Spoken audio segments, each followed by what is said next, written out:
G'day YouTube, Jacko G Freak here coming at you with another brand new video. Today we've got the face cam on, back again with some SMG guns. They've recently had a buff, so these are my top loadouts for these SMGs. Now they are more viable on these maps. We know that it's an AR dominant game in Modern Warfare 3 this year, but we're bringing the SMGs back, baby, with these classes. Let me give you a little bit of a taste for what we have inside for today. Let's just go up to this class and just go here and wow. Wow. Okay. Nutty. Absolutely nutty. And the range, obviously the range on these things isn't too crazy, but we're nailing it. So let's get right into the video, ladies and gentlemen. So for the first class, we're going to be jumping into the Beta Ripper, aka the Rival 9. Obviously, you get this pretty cool skin when you played and completed the beta. So jumping into it, we have the Feather Muzzle Lacerda Compensator. So the reason why I have this one is because it really does help with that bullet velocity and the recoil control. As you can see when you jump into it, it helps with the horizontal recoil and the vertical recoil as well. Doesn't really hinder the ADS speed. SMGs are quite fast. Now jumping into the underbarrel, we have the FTAC SP10 angled grip, which helps with pretty much everything. The only downside is the vertical recoil. We're going to be smashing through today's video because I know that everyone likes to screenshot, get all those types of things happening and get right into the game, get into the action.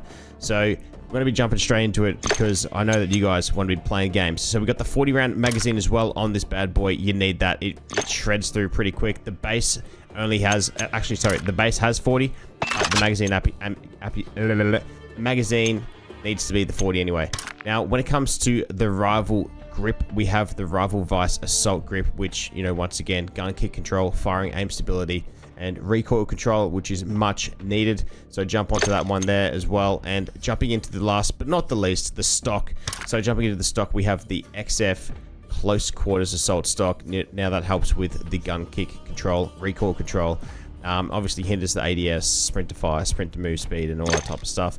But let's jump into the firing range with this bad boy. We're going to chuck the dummy settings on 2 plates. I believe it's 2 plates for multiplayer. So it still shreds pretty quick at that range as well. And at the far range, we're going to have to just quickly do a little bit of a reloady here for the long range. But for the long range, you're still getting some shots off, and the accuracy is pretty good as well there. So it's close range 2, 3, 4, 5, 6, 7. Now the bullets that you shoot, 6 bullets. Sorry, 6 bullets. So let's try this one. 2, 3, 4, 5, 6, 7, 8. Okay. Let's change it to single fire. Let's go for the distance. 3, 4, 5, 6, 7, 8, 9, 10. So 10 bullets at long range. But you're not going to be finding that distance. I believe that range is at 50 meters. I'm not exactly sure how far away that distance is. But jumping back into the next gun, we have the Swarm. The Swarm, I've been liking this gun. Ever since the buff has really helped this gun out. So jumping into it, we have for the barrel, the WSP Reckless 90 long barrel, which helps with the bullet velocity range, aim, idle sway, gun kick control, and recoil control. Hinders the ADS speed and all those types of things, but once again, this is an SMG. This thing slaps regardless of the range anyway, and you're ADSing very fast as is anyway. So jumping into the muzzle, we have the Lacerda Compensator. This is quite a common occurrence on all SMGs. The recoil, and since the buffs and everything for the range and everything to make it more competitive and viable, this is definitely one of those things that are on all SMGs. You don't really rock an SMG. You might rock a monolithic suppressor, you know, something like that for recoil control, but it hinders the ADS a little bit too much. There's 2 negative arrows there that you can see, so that's why I prefer to use that. You got the 50 round mag because this thing chews through bullets. Slate reflector, you can obviously change that to a Mark II, a Mark III reflector if you wish. And for the stock, we have the FSS Fortress Heavy stock. Let's jump into the firing range and see how this one looks and feels. We'll chuck on some extra plates for the dummies as well. 2 plates right there. And that just shreds. Shreds like that. At distance. Distance is a little bit of a disadvantage, but obviously you're going to have an AR for that. That's okay. It hits pretty hard. Distance.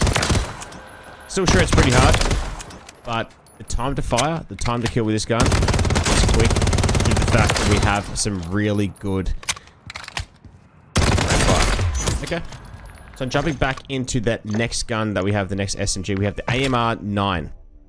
The ARM-9. The ARM. the Arm 9. Okay, we got the Arm 9, baby, happening. Jumping into it, we have this golden as well, so let's get going, baby. So for this, we actually have decent range on this thing. Now, its fire rate is insane. So we have the VLK laser 7mm on there, which helps with the aim stability, ADS speed, and sprint to fire speed. This gun is going to be one of those guns where it's a close quarters, very dominated type of thing, where you're jumping into it and getting all those types of things happening as well, where it's viable at very, very close ranges. You're going to be jumping in and being in people's faces. You're not really going to be playing this on like a scrapyard map unless you're going to be holding like a close quarters hard point objective or anything like that. But next you have the Mark III reflector. For the stock, we have the TA Venom stock, which helps with recoil control, movement speed, sprint speed. And you know, the cons are aim, idle sway, which really doesn't matter when you are close quarters, gun kick control, ADS speed. Now for the re-grip, we have the Seiken ZX grip. Once again, this is quite common across all SMGs without firing aim stability, gun kick control, and recoil control. And last but not least, for the underbarrel, we have the FTAC MSP 98 hand stop, which once again, you can see plenty of positives, definitely outweighing the negatives and the cons. But let's check this out in the firing range as well. As you can see, we're going to be chucking on 2 plates for dummies. Make sure that's up to date. And this still slaps as well. Okay. So the rate of fire is definitely up there with the Swarm. The mobility-wise, it feels good. You get that really whippiness to it as well. The laser, look, the laser, it's something a little bit different. You wouldn't be using this in competition. But when it comes to, you know, pubs and everything like that, it's definitely a good pub stomping gun. It's something fun too. It's a little bit of a novelty gun. You know, you have those novelty guns like the F2000s coming out soon as well. So that's that gun right there, the Crimson Fate version of the AMR. I would definitely use it if you just wanted to muck around a little bit. But there are more viable SMGs such as the Rival 9 and the Swarm. Last but not least, the OG Striker, aka the UMP45. Let's jump into this class. We have the Striker long barrel for the barrel. You know, once again, the velocity, the range, the aim, idle sway, it is very handy. This thing's kind of like a Maddox to a degree. Like it's that hybrid model type of SMG/AR. It's going to have the best range out of all the SMGs as well. You can change out, I guess, the stock or the Mark III reflector for a different muzzle if you want that extra range, but you may as well just start rocking like an MCW close range build. For the underbarrel, we have the FTAC SP10 angled grip. Once again, all the positives definitely massively outweigh the cons. So that is why we have that bad boy on, as well as the fact that after the buff as well, the vertical recoil has been decreased with the recent nerf of all the other guns. But look, the recoil control is, you know, it's way down when you have all these other attachments on there. They all added up. Once again, we see repeat offender, which is the Seiken ZX grip in the background there for gun kick control, firing aim stability, recoil control, and aim idle sway. Once again, I always say that doesn't matter at all what you have there. Now, you could chuck a magazine on this thing, but I figured, why have a 48 mag? You may as well just rock a 30. It's the same as everything else anyway. It kind of hinders the ADS speed a little bit too much. So I like to have gun kick control, aim down sight speed, and sprint to fire speed. Recoil control is down a little bit, and hip fire and tack stand spread. No one cares about that. And movement speed. So that's why I like to have that one, and the Mark III reflector. Let's check this last, but not the least gun out in the firing range. So it does slap. It has a slower rate of fire, but it has good range. Now it seems that the lobby has timed out as well. It seems to do that when you go into private matches. You only have so long in the private match, which is quite frustrating. So we overloaded it. We gave it the old overloaded chino. But jumping into it again, we've got that happening. Oh my god, lag. And from a distance, it still hits from a distance. So this gun is definitely viable at most ranges. It's probably going to be the gun that you want to rock when you're in Warzone, I would say. And there's decent mobility with it too.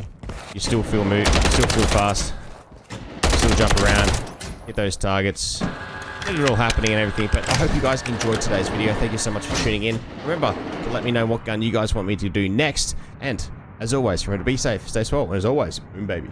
Peace.